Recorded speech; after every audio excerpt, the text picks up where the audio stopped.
Hello दोस्तों, आज हम लोग पढ़ेंगे filling of the electrons in the orbitals. तो उसके लिए कुछ रूल है, जरा आप समझिएगा। पहला है अबाउ प्रिंसिपल। दूसरा है second is n plus l rule. ये अगर आप पढ़ लेते हैं तो आपको किसी भी एटम में इलेक्ट्रॉन को भरना आ जाएगा। थर्ड है आपका Hund's rule of maximum multiplicity. And fourth is Pauli exclusion principle. चलिए इन चारों को क्रम से पढ़ते हैं। फर्स्ट हम पढ़ेंगे अबाउ प्रिंसिपल क्या है। देखिए, जो भी अबाउ वर्ड है एक जर्मन वर्ड है जिसका अर्थ होता है to build up. Aufbau is the German word जिसका मतलब होता है, जर्मन वर्ड है ये, जिसका मतलब होता है बिल्डिंग अप या टू बिल्ड अप, एक ही बात है। इसमें कुछ बनाया जाएगा। क्या बनाया जाएगा? डिफरेंट एटॉमिक ऑर्बिटल्स को एक व्यवस्थित क्रम में बना के एक घर जैसा स्ट्रक्चर बनाएंगे। उसी को आपको समझना है, ठीक है। तो पहले मैं बनाऊंगा 1s 2s 3s 4s 5s 6s and 7s। इसी क्रम में s के बाद p यहाँ, फिर d, फिर f, इसी क्रम में मैं बढ़ा लूंगा। तो यहां मैं बनाऊंगा 2p, 1p नहीं पाया जाता, 3p 4p 5p 6p and 7p। Okay, इसी क्रम में d को मैं बनाऊंगा, 2d एग्जिस्ट नहीं करता, 3d 4d 5d and 6d। 7d भी एग्जिस्ट नहीं करता। उसकी कुछ लॉजिक है, आगे मैं बताऊंगा। अब 4f एंड 5f, ना तो 3f एग्जिस्ट करेगा ना तो 6f एग्जिस्ट करेगा। अब जरा देखिए, मैं इसको, ये तो मैंने एक बना दिया, डिफरेंट ऑर्बिटल्स का एक स्ट्रक्चर बनाया सुंदर सा। अब इसमें मैं कैसे एंट्री करूंगा। किसी को मान लीजिए एक घर में, किसी भी एटम में कई कमरे हैं, तो पहले किस कमरे में आप एंट्री मारोगे अकॉर्डिंग टू अबाउ प्रिंसिपल। पहले आप 1s में एंट्री मारोगे, फिर 2s में, फिर 2p 3s, फिर 3p 4s, फिर 3d 4p, इसी क्रम में। अब आप देखिए, ये मैंने एरो दिखा दिया। अब जो पहला एरो है उसका हेड दूसरे के टेल से जोड़ देंगे, दूसरे का हेड तीसरे के टेल से जोड़ देंगे, तीसरे का हेड चौथे के टेल से, इसी क्रम में आगे एक सुंदर सा पिक्चर बन गया। इस पिक्चर के अकॉर्डिंग आप देख सकते हैं, पहले सबसे 1s को मैंने काटा है, पहले 1s पिक्चर बनाया है। तो इलेक्ट्रॉन पहले 1s ऑर्बिटल में जाएगा, फिर 1s के बाद आता है आपका 2s, फिर आपका आता है 2s के बाद 2p 3s, 3s के बाद आता है आपका 3p, और फिर आता है 3p के बाद 4s 3d and so on. इसी एनर्जी, इसी एरो को काटने के आधार पर एनर्जी आप बढ़ते क्रम में सेट कर सकते हैं, इसमें कोई दिक्कत नहीं है। अब इसमें होगा क्या, सबसे लोवेस्ट एनर्जी जो होगी वो 1s ऑर्बिटल की होगी, लोवेस्ट एनर्जी। और अगर मैं बात करूं, ठीक है, अगर इसी क्रम में मैं और आगे बढ़ाऊं तो आप देखेंगे 4d ये इसी तरह से क्रम काटेगा। ये देखिए, तो सबसे ज्यादा एनर्जी अगर मैं बात करूंगा तो यहाँ 7p की आएगी इस पिक्चर के अकॉर्डिंग। तो मतलब ये कह सकते हैं कि इलेक्ट्रॉन की जो एंट्री होगी वो लोअर एनर्जी से हायर एनर्जी की तरफ इलेक्ट्रॉन ऑर्बिटल में एंट्री करेगा। This is the different orbitals on the increasing of energy. ये एनर्जी के इंक्रीजिंग सेट में सेट किए गए इनको। अब अबाउ प्रिंसिपल के अनुसार, जैसे आप किसी घर में एंट्री मारते हैं तो पहले कमरे में आप जाएंगे, या किसी छत पे आपको चढ़ना होता है तो पहली सीढ़ी पे चढ़ेंगे, 1s सीढ़ी, फिर 2s सीढ़ी, फिर 2p सीढ़ी, फिर 3s। मतलब किसी भी एटम में जब भी इलेक्ट्रॉन की एंट्री होती है वो first of all they takes entry toward the lower energy level as the 1s। After that they takes entry to 2s। जब 1s फिल हो जाएगा तो 2s में इलेक्ट्रॉन की एंट्री होगी। क्योंकि मुझे पता है s ऑर्बिटल में मैक्सिमम 2 इलेक्ट्रॉन रह सकते हैं, s सबसेल में p में कितने 6, d में कितने 10 एंड f में कितने 14 इलेक्ट्रॉन्स। तो अगर s में 2 इलेक्ट्रॉन्स फिल हो गए तो उसके बाद p में जाएगा, अगर p में 6 फिल हो गए तो d में जाएगा, अगर d में 10 फिल हो गए तो f में इलेक्ट्रॉन एंट्री करेगा। अब इस अकॉर्डिंग हम क्या कर सकते हैं, किसी भी एटम में जो भी इलेक्ट्रॉन्स होंगे उनको अरेंज करने का प्रयास करते हैं एज ए इलेक्ट्रॉनिक कॉन्फ़िगरेशन। भाई इलेक्ट्रॉनिक कॉन्फ़िगरेशन का मतलब ये होता है। तो चलिए इलेक्ट्रॉनिक कॉन्फ़िगरेशन पढ़ लेते हैं कुछ एलिमेंट्स का। अभी क्लियर हो जाएगा अबाउट प्रिंसिपल इलेक्ट्रॉनिक कॉन्फ़िगरेशन। देखिए जैसे मान लीजिए मैंने हाइड्रोजन का किया तो इसमें 1 इलेक्ट्रॉन है, बिकॉज हाइड्रोजन का एटॉमिक नंबर 1 ही है और atomic number is equal to number of electrons होता है। तो हाइड्रोजन के पास एक ही इलेक्ट्रॉन है, तो मैं इसको लिख सकता हूँ 1s1। भाई पहले जो इलेक्ट्रॉन जाएगा 1s में जाएगा, 1s फिल होने के बाद 2s में जाएगा, फिर 2p में जाएगा। अगर मैं हीलियम का करूंगा तो 2 इलेक्ट्रॉन होते हैं, तो हो जाएगा 1s2 लिथियम 3 इलेक्ट्रॉन्स। अब देखिए 1s2 फिल हो गया, ठीक है। अब हो जाएगा 2s1 beryllium, 1s2 2s2 boron, इसका एटॉमिक नंबर 5 होता है, तो 1s2 2s2 2p1। Clear. Carbon की बात मैं करूं तो कार्बन में कहीं कहीं 6 इलेक्ट्रॉन्स होते हैं, 1s2 2s2 2p2।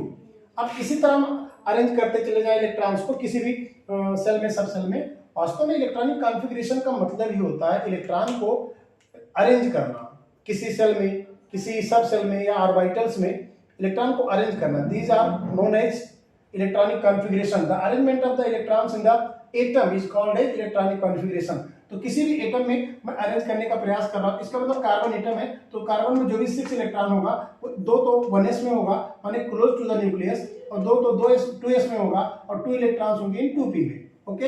अगर मैं आगे बढ़ूं इसी क्रम को, 7 इलेक्ट्रॉन तो 1s2 2s2 2p3। ऑक्सीजन में 2p4 हो जाएगा, ठीक है। फ्लोरीन में 2p5 हो जाएगा, ओके। फ्लोरीन हो गया। और नियान की मैं बात करूं तो 2p6 हो जाएगा। इसी क्रम में अगर मैं सोडियम की बात करूं 11 इलेक्ट्रॉन है, तो 1s2 2s2 2p6 3s2 3s1 11 electron हो गए, 2 2 4 6 10 11। अगर मैं मैग्नीशियम की बात करूं तो ये हो जाएगा 3s2। इसी तरह अगर मैं एल्यूमिनियम की बात करूं जिसमें 13 इलेक्ट्रॉन है, तो 1s2 2s2 2p6 3s2 3p1।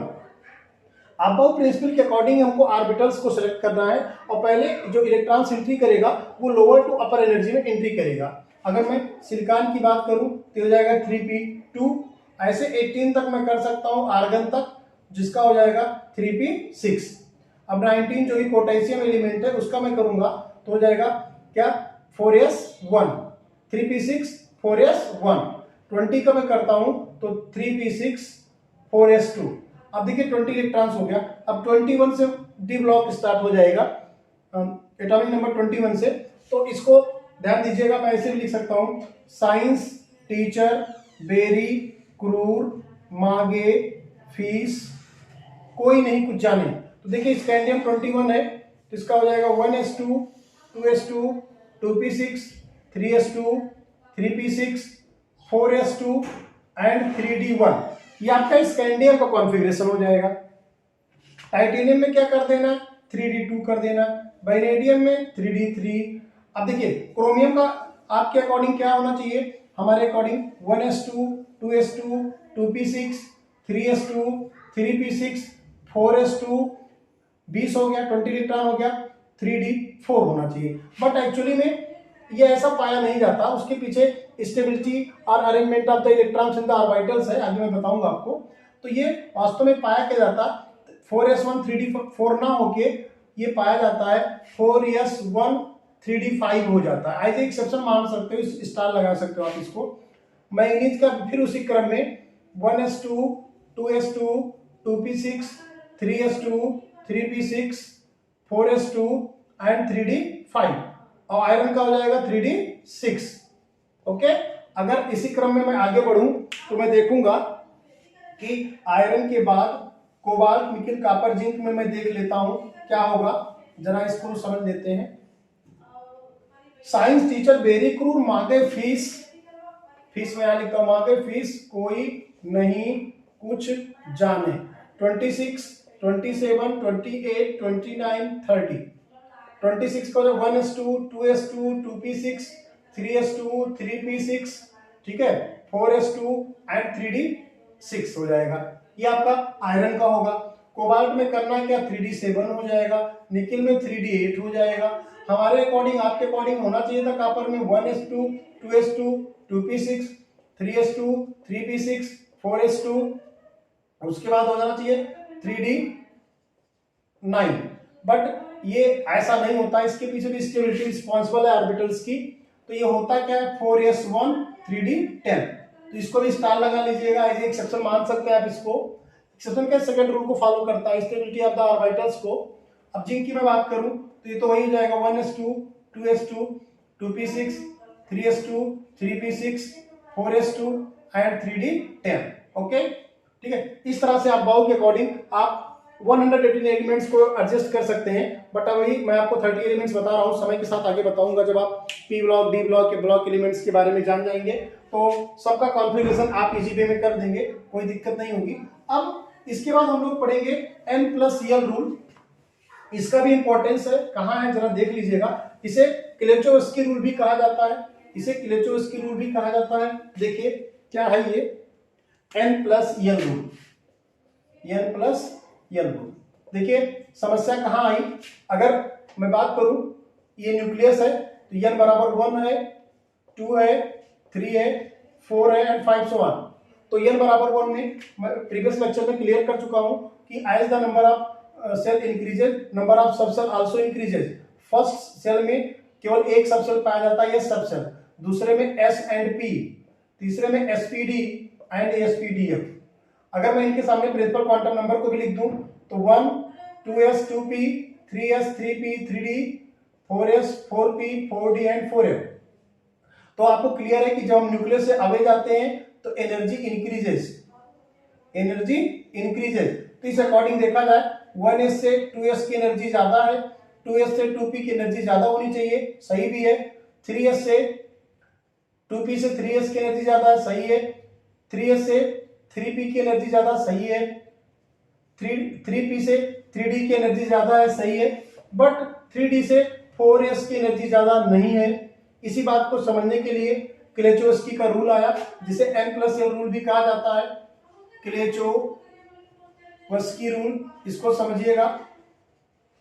क्लेचोव्स्की rule के अकॉर्डिंग ये भी कहीं कहीं फिलिंग ऑफ द इलेक्ट्रॉन से रिलेटेड है। अब यहाँ एक डाउट आ जाता है कि इलेक्ट्रॉन पहले 3D में एंट्री करेगा। भाई अगर देखा जाए एनर्जी के इंक्रीजिंग ऑर्डर में, इस क्रम में देखा जाए on the basis of shell, तो इलेक्ट्रॉन को पहले 3D में एंट्री करनी चाहिए थी, बट ऐसा होता नहीं। तो क्लेचोव्स्की ने कहा कि कहीं कहीं समस्याएं क्रिएट हो जाती हैं, कहीं कहीं आप किसी सेल की एनर्जी प्रिंसिपल क्वांटम नंबर से नहीं डिसाइड कर सकते हैं। ऐसा होता है कुछ सेल की एनर्जी को डिसाइड करने के लिए आपको प्रिंसिपल क्वांटम नंबर के साथ साथ एजीमुथल क्वांटम नंबर के बारे में जानकारी होनी चाहिए, जो कि मैंने प्रीवियस लेक्चर में आपको बताया है।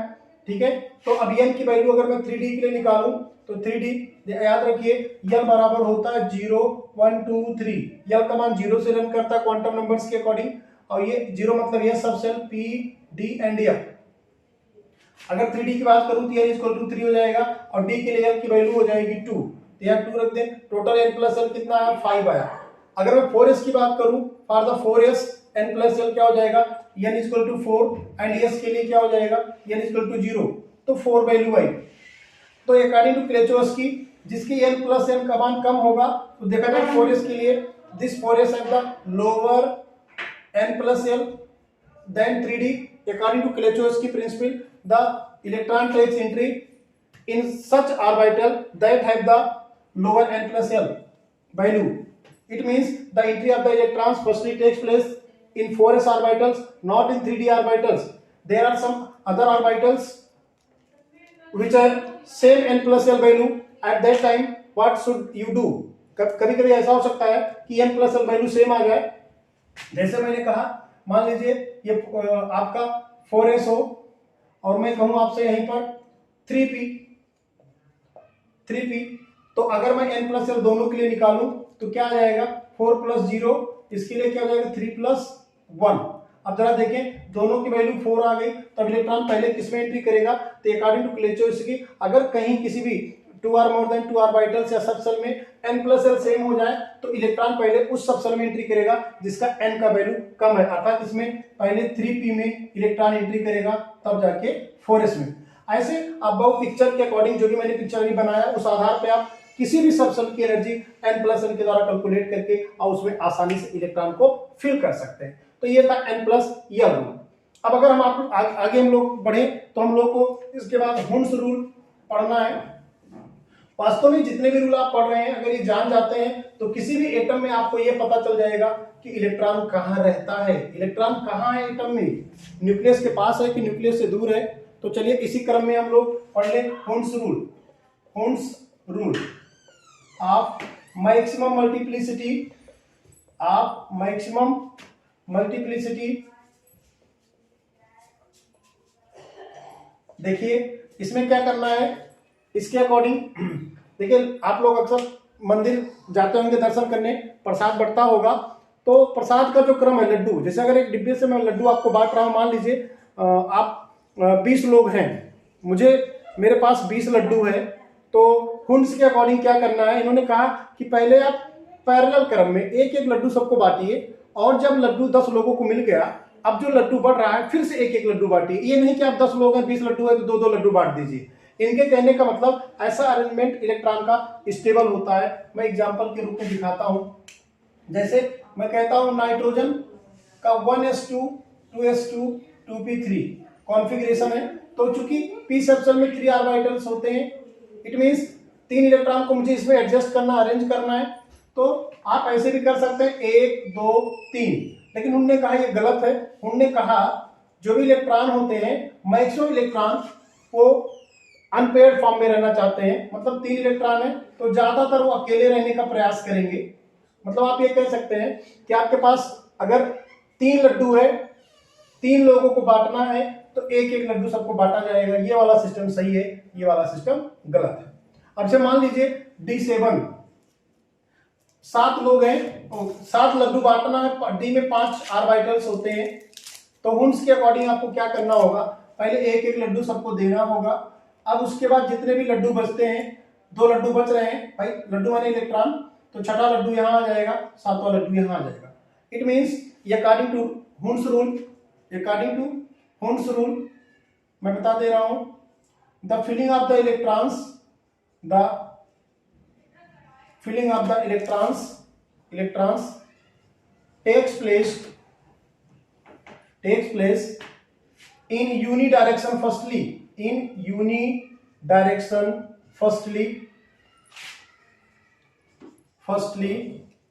after that pairing of the electrons takes place, after that pairing of the electrons takes place,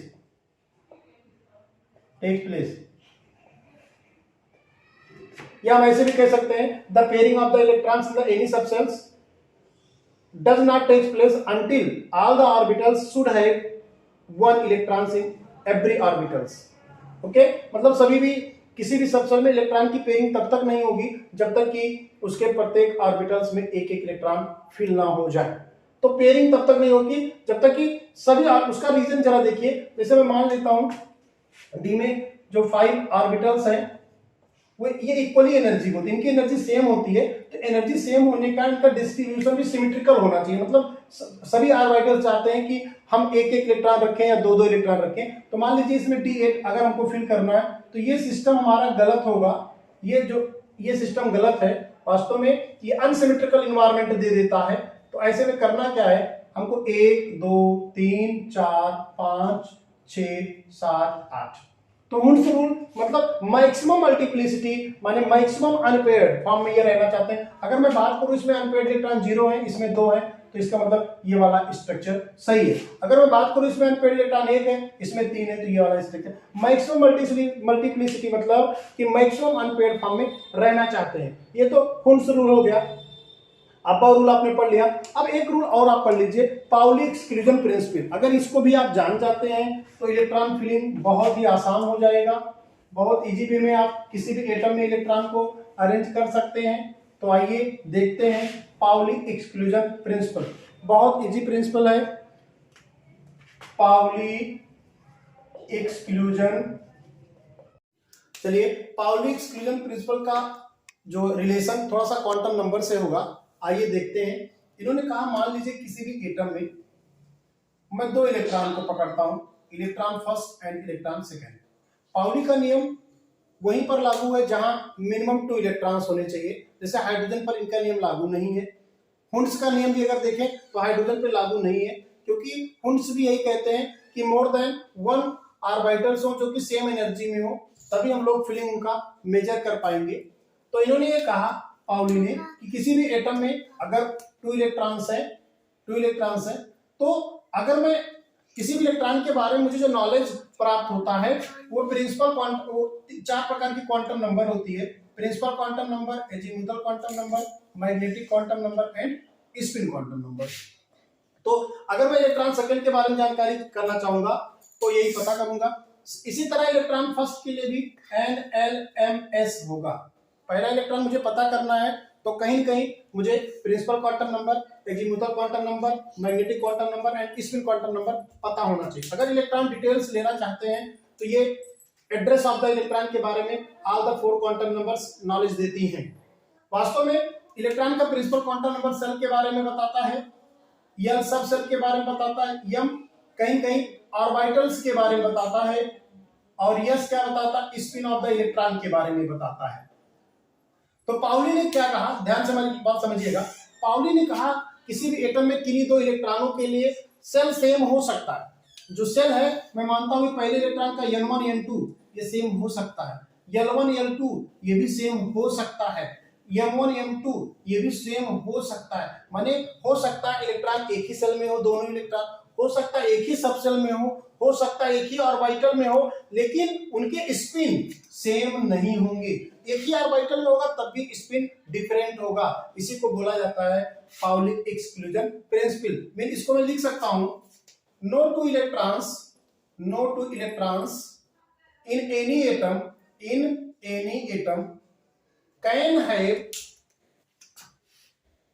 can have all the same quantum numbers. The value of n, this is the Pauli exclusion principle. Okay, अब इनका मतलब यही था कि n l m का मान किन्हीं भी 2 इलेक्ट्रॉन्स के लिए किसी एटम में ये सेम हो सकता है, लेकिन जो 4th quantum number spin quantum number है वो श्योरली डिफरेंट होगा। ओके, मैं इसको ऐसे भी लिख सकता हूं, अगर मैं कह दूं ये मेरा फर्स्ट इलेक्ट्रॉन है, ये मेरा सेकंड इलेक्ट्रॉन है, तो मान लेता हूं इसका प्रिंसिपल क्वांटम नंबर N1 है, एजीमुथल क्वांटम नंबर L1 है, मैग्नेटिक क्वांटम नंबर M1 है और स्पिन क्वांटम नंबर S1 है। इसका मैं मान लेता हूं N2 L2 M2 S2। तो अकॉर्डिंग टू पाउली N1 बराबर N2 हो सकता है, नो प्रॉब्लम, L1 बराबर L2 हो सकता है, नो प्रॉब्लम, M1 बराबर M2 हो सकता है, no problem, but S1 is always different than S2. This is the Pauli exclusion principle। मतलब कंक्लूजन क्या निकल के आया, किसी भी एक एटम में कोई भी 2 इलेक्ट्रॉन सेम हो ही नहीं सकते। हो सकता है उनका सेल सेम हो, उनकी एनर्जी सेम हो सकती है, हो सकता है उनका सबसेल भी सेम हो सकता है। माने उनका आप कह सकते हैं कहीं न कहीं सबसेल मतलब हो सकता है एक ही F सबसेल में हो, P सबसेल में हो सकता है उनका ऑर्बिटल सेम हो सकता है, px में दोनों इलेक्ट्रॉन हो, लेकिन उनकी स्पिन सेम हो ही नहीं सकती। This is the Pauli exclusion principle. और पाउली का कंक्लूजन भी मैं आपको बता दूं कि किसी भी एटम में जितने इलेक्ट्रॉन्स होते हैं, किसी भी एटम में याद रहे कुछ ना कुछ डिफरेंस सभी इलेक्ट्रॉन में होगा। हो सकता है कुछ इलेक्ट्रॉन की एनर्जी ज्यादा हो, कुछ की कम, कुछ हो सकता है s सबसेल में हो, कुछ p हो सकता है, कुछ px ऑर्बिटल में हो, कुछ dxy ऑर्बिटल में हो, लेकिन चाहे जो व्यवस्था हो लेकिन स्पिन तो सेम हो ही नहीं सकती। This is the Pauli exclusion principle. इसको आप समझ सकते हैं। और मैं तो यहां तक कहूंगा कि इस दुनिया में जितने भी एटम हैं, कुल मिला के 118 प्रकार के एटम मिलेंगे आपको। हो सकता है कुछ उसमें आइसोटोप्स भी होते हैं, तो 130 उस प्रकार के एटम मिलेंगे इस दुनिया में, जिससे पूरी दुनिया बनी हुई है। और मैं कहता हूं कि जितने भी एटम है कि किसी भी एटम के इलेक्ट्रॉन सेम हो ही नहीं सकते। एक एटम की तो बात छोड़ दीजिए, अलग अलग जो डिफरेंट एटम होगा उसमें कहीं न कहीं इलेक्ट्रॉन की पोजीशन, इलेक्ट्रॉन की एनर्जी, इलेक्ट्रॉन का ओरिएंटेशन कुछ न कुछ डिफरेंस जरूर होगा। हाँ, अगर सेम एटम है, जैसे मैं कहूं कि लिथियम एटम, सेम एटम हो, सेम कंडीशन हो, तो हो सकता है कि उनका NLMS का मान समान हो सकता है। लेकिन ऐसा भी हो सकता है कि सेम एटम हो, डिफरेंट कंडीशन में हो। जैसे मान लीजिए एक एटम लिथियम हाई टेम्परेचर पे कहीं रखा हो, टेम्परेचर वहां 25 डिग्री हो, और एक एटम लिथियम कहीं -10 डिग्री सेंटीग्रेड पे रखा हो, तब भी आप देखेंगे कहीं न कहीं इलेक्ट्रॉन का कुछ ना कुछ डिफरेंस जरूर आएगा, चाहे एनर्जी में ही डिफरेंस रहेगा। तो पाउली के बताने का मतलब यही था कि इस दुनिया में जितने भी लोग हैं वो कभी भी सेम हो ही नहीं सकते, चाहे 1 अरब पॉपुलेशन हो चाहे 10 अरब हो पॉपुलेशन, वो सब डिफरेंट होते हैं। यहां तक कि एक परिवार के 10 लोग अगर हैं, 5 लोग हैं, तो वो सेम नहीं होंगे। ये पाउली का कॉन्सेप्ट था। तो आई थिंक आपको समझ में आ गया होगा। अब हम लोग इसके बाद नेक्स्ट चैप्टर पढ़ेंगे, periodic properties and periodic table. Thank you so much.